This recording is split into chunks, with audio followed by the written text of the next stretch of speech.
আজ থেকে 5 বছর আগে ঠিক এরম একটাই মে মাসে সেম দিন আমাদের ভালোবাসার শহর কলকাতায় একটা বড় সাইক্লোন এসেছিল। আমফান মনে আছে? শহরের কত শত গাছ উপড়ে পড়ে গিয়েছিল, আর তাদের মাঝেই ছিল আমাদের পরিবারের সবথেকে বড় ছায়া গাছটি, আমার বাবা।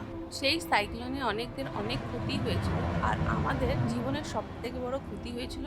বাবা সেই দিন চলে যায় 21st of May 2020। Losing a parent is never easy. এটা যার হারায় সেই জানে। আমিও তার ব্যতিক্রম নয়। আর এই কষ্টের সাথে সাথে আর একটা ফ্যাক্ট আমাদের সামনে আসে, সেটা ছিল আশেপাশের মানুষজন, যাদের জন্য বাবা এত কিছু করেছিল, যাদের জন্য নিঃস্বার্থ হয়ে বাবা করেই গেল। সেই মানুষগুলো না আজকে আর সামনে নেই। তাদের দেখা করার সময় নেই, তাদের ফোন করার সময় নেই, তাদের জন্য হয়তো আমরা আর নেই।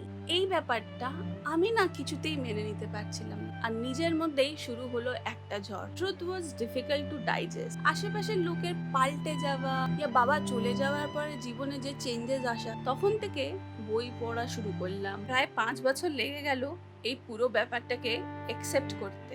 এই যে ফেজটা আমি এক্সপিরিয়েন্স করছিলাম, শুধু একা আমি না, আমরা সবাই মোটামুটি এই এক্সপিরিয়েন্সটা করি আমাদের পেরেন্টসদের চলে যাওয়ার পরে। এই বই, পডকাস্ট, ভিডিওস, লোকেদের সাথে কথা বলে যেই কনসেপ্টটা আমাকে সবথেকে বেশি হিল করেছে, সেটা ছিল কার্মিক পারপাস। এই কনসেপ্টটা হলো that we all born with a mission, কি আমরা সবাই একটা কাজ নিয়ে আসি, আর যেই দিন সেই কাজটা পূর্ণ হয়ে যায় আমাদেরও চলে যাওয়ার সময় এসে যায়। That change everything for me. এই কথা পড়ে আমি বুঝতে পারলাম আমার বাবার জীবনের কাজ ছিল মানুষকে হেল্প করা। বাবা তাই করেছে, মন প্রাণ দিয়ে সাহায্য করেছে। তাহলে আমি কেন এক্সপেক্ট করছি ওরা এসে আমাকে ইমোশনাল সাপোর্ট করবে? বাবা তো উইদাউট এক্সপেকটেশন হেল্প করেছিল, আমি তো কিছু করিনি, স্টিল আমি এক্সপেকটেশন রাখছি। বাট সেই দিন থেকেই আমার ভিতরের ঝড়টা শান্ত হয়ে গেল। এক্সপেকটেশনের জন্য যে কষ্টটা পাচ্ছিলাম সেটা বন্ধ হয়ে গেল।